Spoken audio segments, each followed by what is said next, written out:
podcast for season 2022. Going to talk a little bit of supercars tonight now. Season 2022 starts this weekend at Sydney Motorsport Park for the first round of the championship. We've got our, Sydney 500, is it? Yeah. This weekend, Sydney 500. Let's get into it.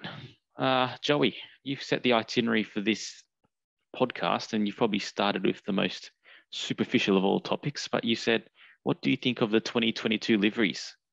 Yeah, all right, let's just go. To give it a little bit more direction, let's go favorite livery, least favorite livery. And how does that sound? Well, I would say my favorite livery is, I'm going to say Erebus this year, to be honest. I think those Boost Mobile Commodores look sick.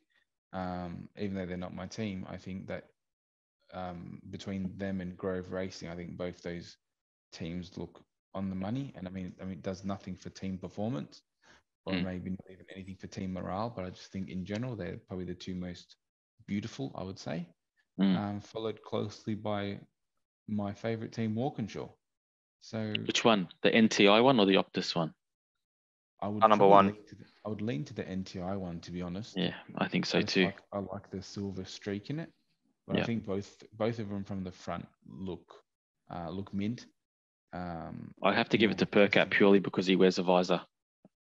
Yeah, but you would. You and your visors, honestly, who gives a it's shit? stupid shit. Oh, If the cars are the same, you've got to go to the helmet. no, you don't. I think It's you do. fine. It's fine. But I do like the NTI one more I don't know why. Just whatever reason. I do think that the majority of the cars this year do look really nice. Like there isn't many liveries that I'm like, oh, that's not. I think that's a bit of a mess. Like I think the only car that I think is a bit of a mess is Fullwood's car. Just looks similar to last year's, but not as clean. And maybe I'm not really a fan of the Subway colors, to be honest. I think they're a bit too bright. I would have liked to see it maybe on a black background. I don't mind the Subway car actually. I mean, I'm not hating on it. I'm just saying considering where they came from with Team Techno, like with the Techno cars last year, I think they've PremiAir have done a decent job. Can't be worse than that highlighter color, to be honest. So yeah, I agree. But like in general, I think that the cars this year, they all are very palatable. Like there's no real eyesores, and I suppose that's the name of the game. Like you want to make a beautiful car to show off your sponsors. I mean, the one that released last night, that Seiko one, the Scott Pye Team 18 one, I think it looks beautiful, looks awesome as well. I mean, I haven't seen those colors done that nicely for a little while, red, white, and black. So, I mean, they're a lot of beautiful cars. What do you think? My least favorite is Dick Johnson, purely because it's exactly the same. I'm with you, mate. Even like Monster, they don't change, but I still like it more than the Dick Johnson car. But I'm starting to feel a bit like that with the Tickford Monster car as well. Did you see the ad that they made for his car? Yeah, I did. At least they play on that as part of them. Like I don't know, I like that color scheme more than the Dick Johnson one. But I thought that was a bit of a, I don't know, waste of time. I think that my favorite car is the Scott Pye car. Yeah. That's a really mint car. I agree with what you said as well. Boost Mobile Erebus, looking fantastic. I actually am enjoying seeing a lot more two car staples with the same sponsor. That's good. I think that's nice to see.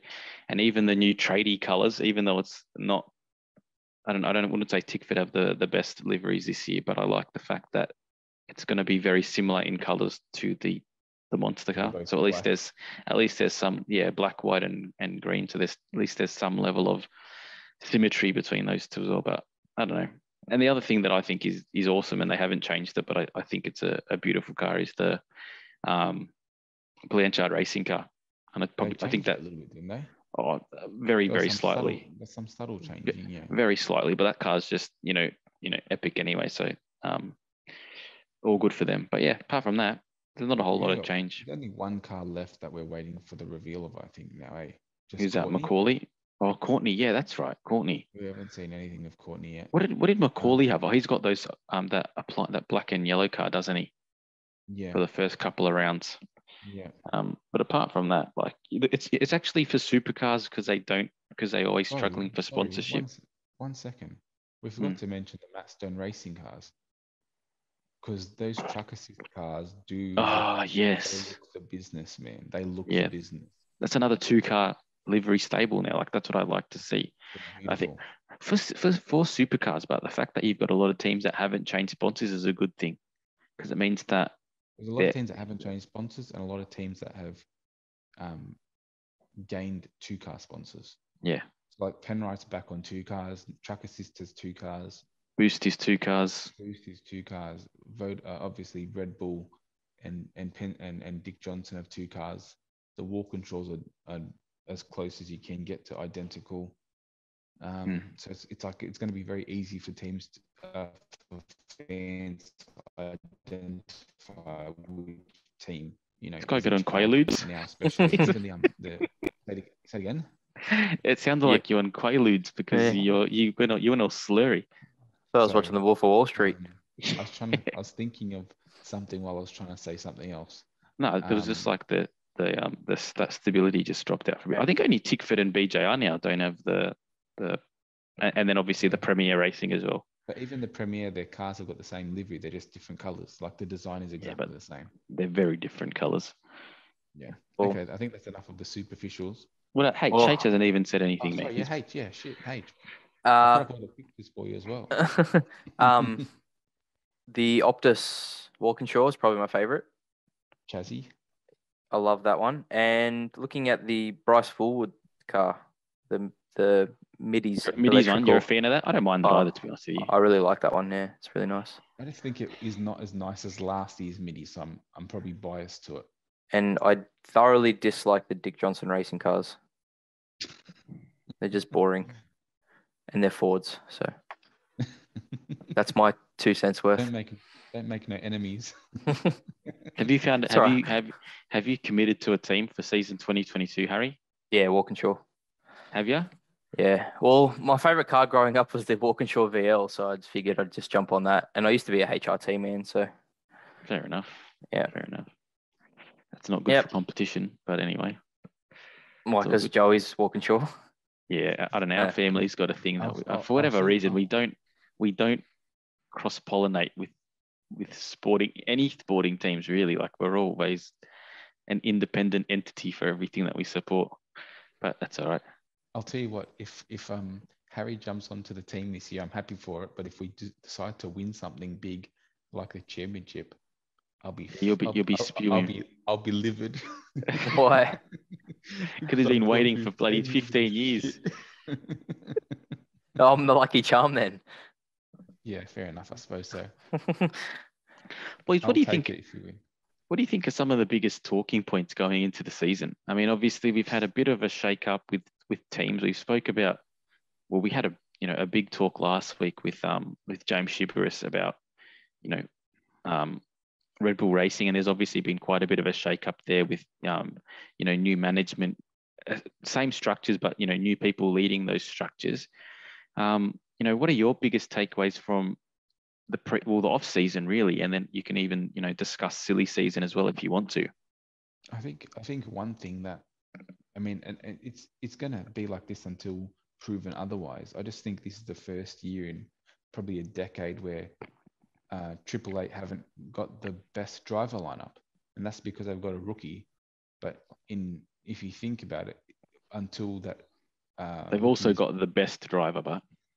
Yeah, they've got the best driver, but I'm talking about in terms of as a team. Like they've always been able to run really intelligent strategy because they've always had 2 dogs in the fight. And until Brock gets up to speed, it's going to be interesting to see how they manage that. I mean, he could get up to speed straight away and we could all be wrong, but I've never seen a supercar rookie be up to speed within a week or not even a year, really, to be honest. It's a sort of a slow build, and that's even with the best ones, like when you need experience and even Chaz came through. Yeah. I agree with that. I don't think that there's going to be I think that there's definitely going to be talent from from Feeney. I mean, I think that's pretty obvious. He might do some. I think if he qualifies well, there's a good chance that he'll perform well in the race. But I also think that there's going to be, peaks and valleys this season. I mean, Cam Waters was, at the top of his game when he came into Supercars, and it took him a couple of years to find his feet. At first, we didn't even know if he could cut it in the top grade. And then even with people like Will Brown, I mean, obviously he's been, super since he's come into the sport, a very touted, driver in his own right. But again, there's going to be some level of inconsistency. And I think probably the best thing for Brock Feeney is the fact that he's got the team around him that he does, that are uber professional. So that might mitigate some of the troughs being so low. But I think it does open up the Constructors' Championship to potentially another team taking that crown, particularly when you see what HRT, what Walkinshaw have done with their lineup. Obviously, Dick Johnson have a really good lineup. I think Tickford, depends who they put with Waters, but I don't know if they... Kostecki. Well, if that's the case, I don't know if they've got the lineup for that. I wish they would have put Courtney there, really, but I don't think they've got the driver lineup to do anything in the constructor. So it's probably going to be them three, really. But yeah, look at Erebus. Yeah, and Erebus. I didn't say Erebus, but I think Erebus as well have definitely got two horses in the race this year with those young chargers. Considering that they've got a rookie in the second seat at Triple Eight, and Whincup taking over as team principal for the first time, do you think that'll affect their performance on track at all?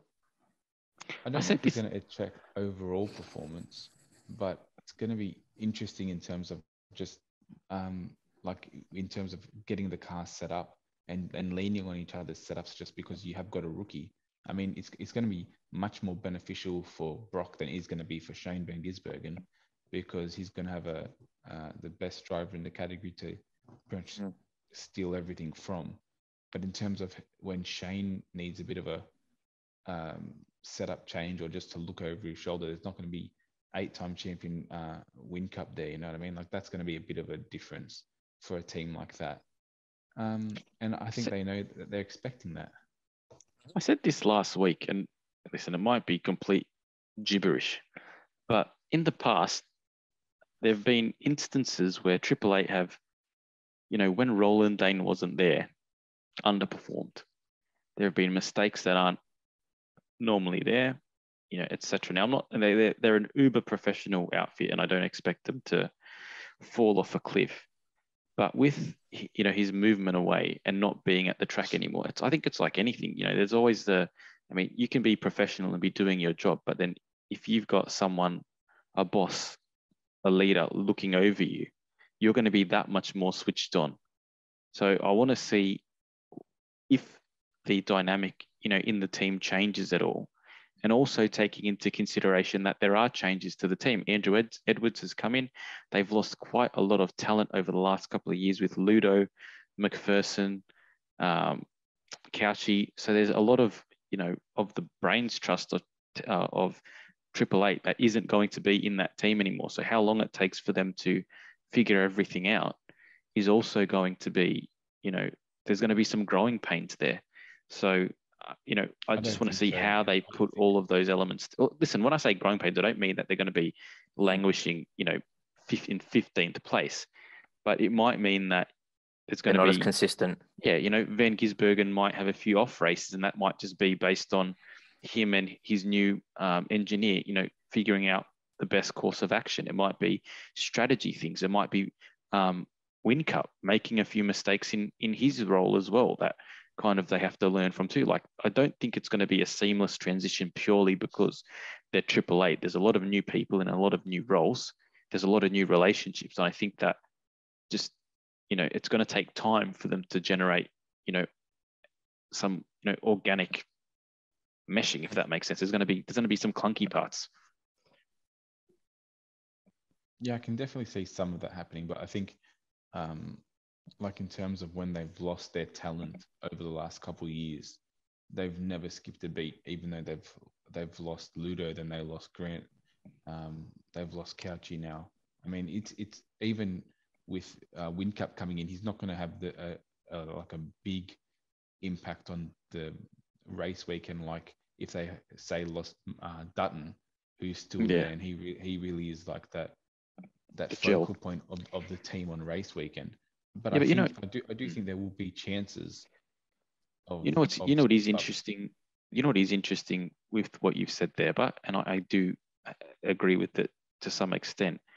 In all of those situations previously, when they lost Ludo, when they lost McPherson, they were always had the confidence to bring that next person coming up in.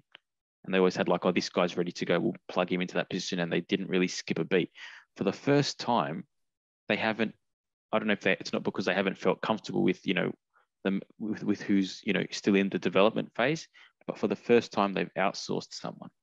So that I'm not saying that it's going to make a huge difference, but it's interesting that in the past, they've been happy to promote people from within and they felt like they had the talent there to do so. But this is the first time where someone's left and like, okay, we need to go get someone to fix this situation right now. It's probably too important of a year for them to not have someone with experience in the role that they're plugging.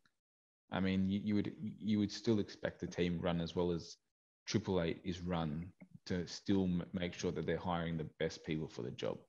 Yeah, I get that, and I'm not saying. Listen, again, I'm not saying that they're going to fall off the cliff. I'm saying that realistically, at worst, for them, an unsuccessful season would be, finishing second in the championship, and that might be more of a championship race, or more of a championship battle. As far as third, to be honest. Maybe that's probably good for the sport, though. Really, it is good for the sport. It is, but I'm saying like in terms of just the strength of other, like, and I'm not here to toot Walkinshaw's horn. Definitely sounds like it, brother. No, I'm not. If you think about it realistically, in terms of two-car teams, who has got a stronger lineup than them this year? I mean, Nick Percat hasn't had probably the tools at his disposal to be. He's performed pretty well with less. Let's say that. Yeah, so he has been the number one driver at Brad Jones Racing by a long shot. But even so, he's been the number one driver, but he's also outperformed all his teammates, exponentially. So he's a top driver nearly every yeah, week. I'm not going to. I agree with you. I think if you were to stack, for example, Walkinshaw against Dick Johnson, I'd say that Mostert and De Pasquale are probably pretty similar. Pretty similar. I don't know. I probably might edge De Pasquale fractionally, just from a consistency point of view. But then if you were to think about their second drivers, Chaz? Fractionally, like I mean, we're splitting hairs. Okay. Like let's put them on par. Let's, for argument's sake, we'll put them on par. But then if you were to look at their number twos, and you had Percat and Will Davison, I think that Percat's got more consistency in him, or more better results in him than Davison. And then I think if you were to think about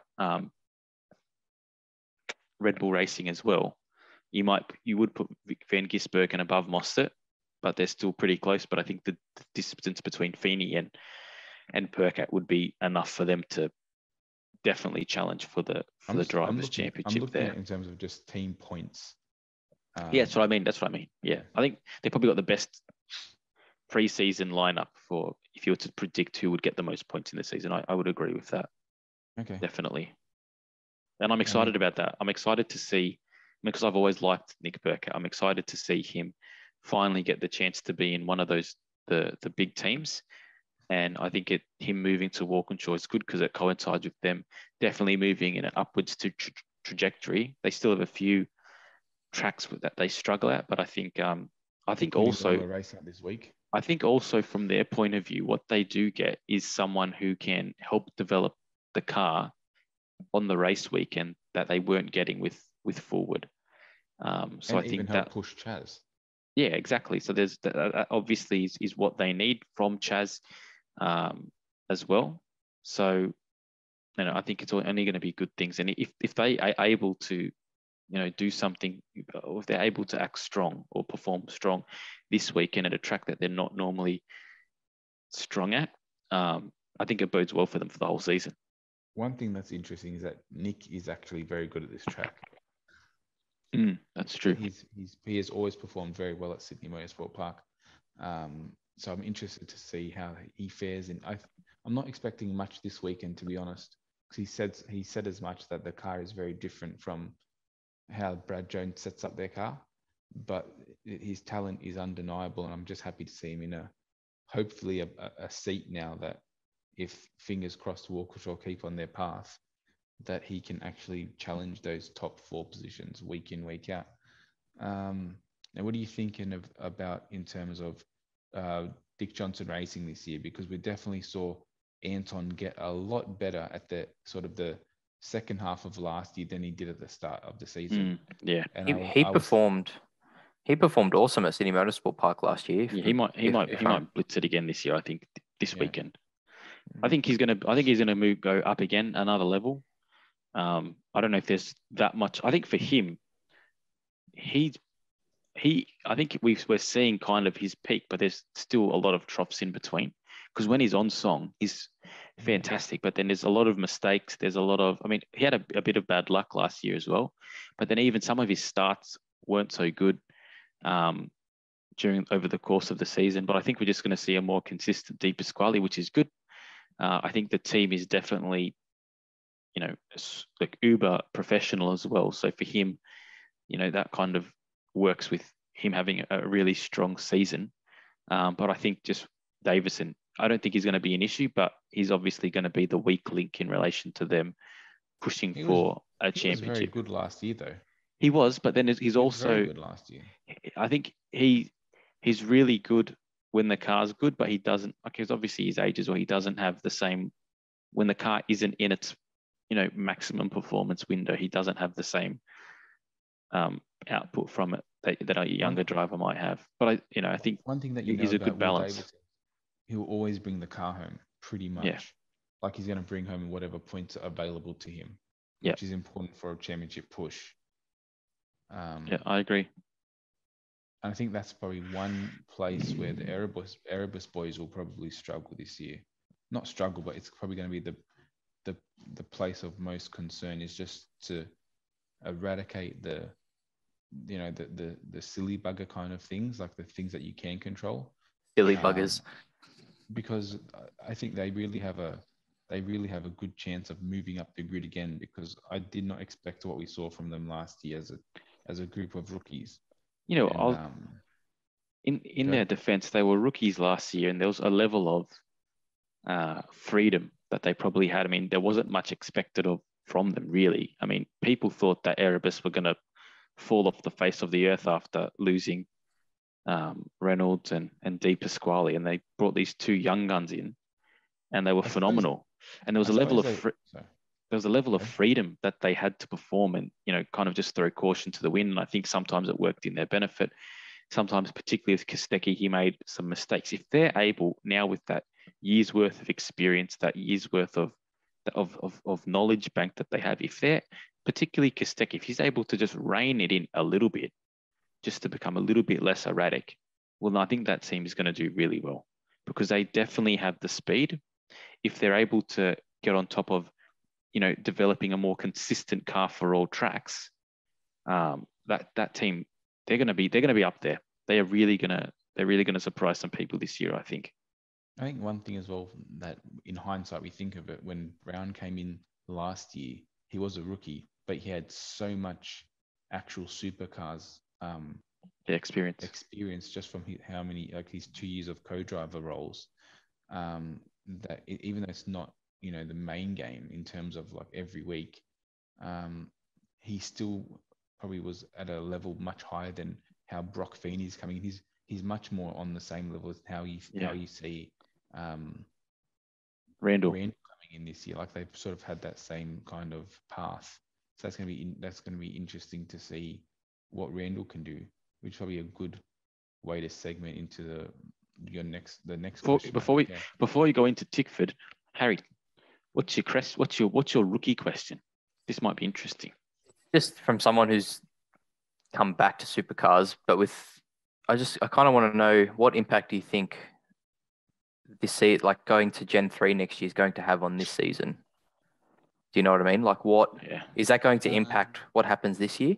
Not a whole lot. I don't think so, because it's not like Formula One. I mean, they're going to, with the Gen 3 push, they're going to be essentially just buying the car and going testing and then racing next year. So I think really what I do think is that there's a lot of teams that are actually going to try to maximize this package because it's obviously the last year of using it.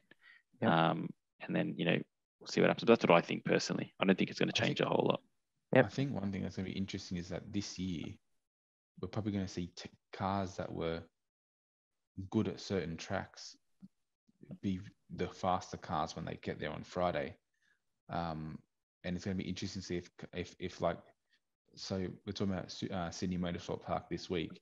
Teams like Tickford and Walkinshaw can rock up with a more competitive package than how they were rocking up last year. Like that's going to be important because in terms of the championship hunt, like you can't waste a weekend. It's going to be interesting because we know that Dick Johnson had an awesome package there last year. We know that Red Bull and Erebus all had really good packages last year. I'm going to be interested to see if that actually correlates now because it was only 3 months ago.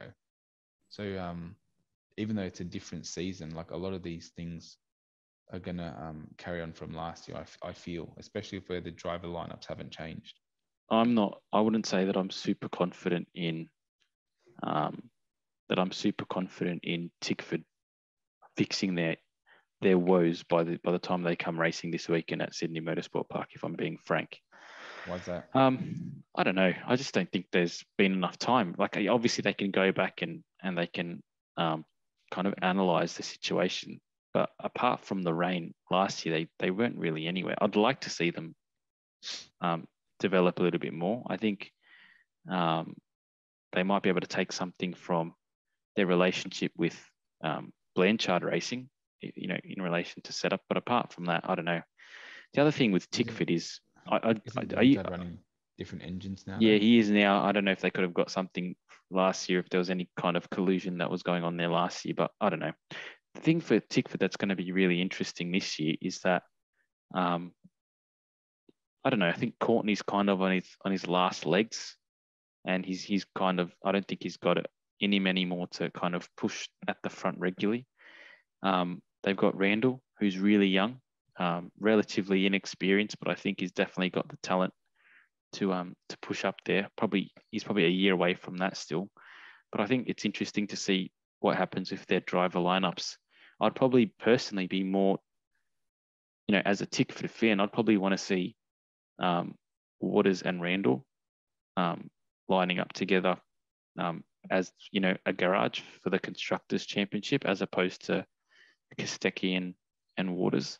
But I don't know. I'm not sure how they're going to be splitting up that 4-car operation right now, to be honest with you. I think Randall has shown, just through his outings that he's had, that with relatively limited experience he can still put out some really good results, and I think it won't take him too long to find his feet.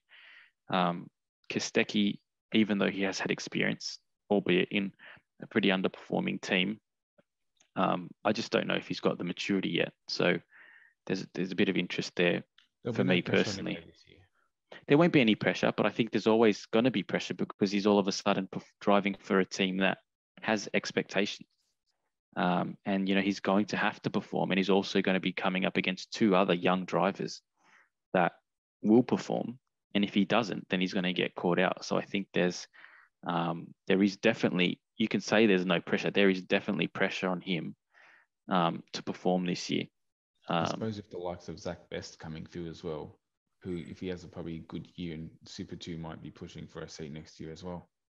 Yeah, I personally don't know if, I feel like when I look at Zach Best and when I watch the Super 2 races, I think he's a bit more of like a Gary Jacobson, who was good in a Tickford Super 2 car, but I wouldn't say that he's a prodigy for supercars itself. So I don't know about that. But there is definitely pressure for Kostecki to try to, go with the big boys. So we'll see what happens there with Tickford. What was the next question, lad? Well, I'm just pulling it up now. The next thing you were saying was, what do you think of the new teams, particularly Grove and PremiAir? Well, I think I'm not even going to throw Matt Stone in this because they've got a totally new driver lineup as well. Grove is going to be an interesting predicament. I feel like they've got a really good driver lineup, and they've got a lot of good people in good places, but I can't see them making much of a step in, because I haven't really heard them change much of like the actual like way their cars are still Kelly cars, right? So They will, yeah. I can't see them going making like much of a step if they're keeping mainly the same people, and I don't know why they'd want to invest too much with next year coming around the corner kind of thing. You know what I mean? They do have Couchy. Yeah, they do have. That's Couchy, a big. I think that's a big coup. But do you think it's a bit of a learning curve for him as well this year, going to a totally different car, totally different engine, totally different drivers? It definitely will be.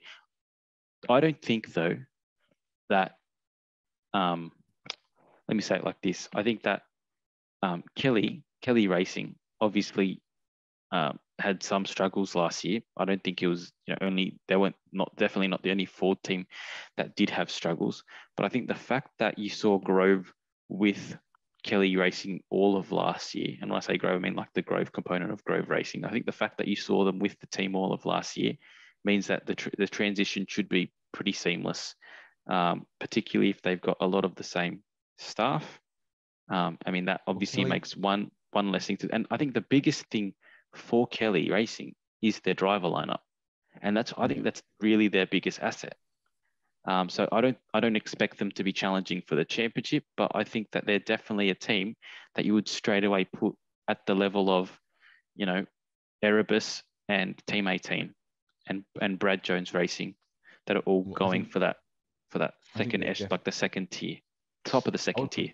I'd put them probably above Brad Jones Racing, to be honest. But I do think that, well, number one, just touching what you're saying, probably the biggest plus for them is that the Kelly engineering side of Kelly Racing is still doing all the manufacturing for them this year. So they'll definitely have a little bit of Todd Kelly knowledge in that, like on the phone and stuff like that for them. Did you hear that Walkinshaw have struck up a partnership with Kelly Racing, and they're going to be doing their engines this year? Not their engines. They're going to be tuning their engines. Servicing and tuning. Yes. I mean, I think they summed it up best. Like, any money that they can make to reinvest in the business is good money for them. I agree. I mean, I had a few other like thoughts flooded through my head as well, to be honest, when I heard that, which maybe I'll share. I'll share it because I'm a conspiracist theorist. It's a safe space, mate. It's a safe space. I'm thinking, who knows? This might be the start of something, and then in a couple months, Walkinshaw say we're bringing in a new manufacturer, and we have one customer in Grove Racing. I mean, that's where my brain went straight away. I thought that too. I think that could be juicy. I'm not going to think about it too much though, because it's a big. Look at Andretti making waves across the world in motorsport. I think that's Walkinshaw, to be honest with you. I think it's Ryan. Yeah. I mean, he's definitely grown up a lot, and he's done good the last couple of years. So give the man. He's more than a DJ these days. Well, I think his main thing is that he's sort of charted his own path, a path that definitely his father could be proud of, but something that he's done on himself. You know what I mean? He's definitely steadied the ship, and then now he's sort of pushing into uncharted waters and making some waves. And I wanted to touch on Matt Stone Racing, because I do think this team has probably got the biggest potential for growth. Yeah, they've got ambition. They definitely are an ambitious team. It's not even just the ambition; it's like the driver lineup I really like. I mean, I've always rated Todd Hazelwood, but I think this year now, like in terms of like the team that they've put together, and the teammate he's got as a team, I think they can really grow. And I would, and even like last year, they always had a few events that, like, they had a few glimpses of, Kostecki was fast in qualifying. Goddard made a few top 10 shootouts as well. That's right. So growing on that, better drivers this year. they've got a bit more investment from Track Assist. I would love to see them push forward, especially because they're a bit of a legacy team. I've got a hypothetical as well. Like I think we've all got a soft spot for Matt Stone Racing because of obviously Stone brothers and that connection in the past. However, they needed the investment from Truck Assist. They got the investment from Truck Assist, but it also came with LeBrock as the caveat. However, if they had Hazelwood and Goddard, do you think that would have been a better lineup than what they've currently got?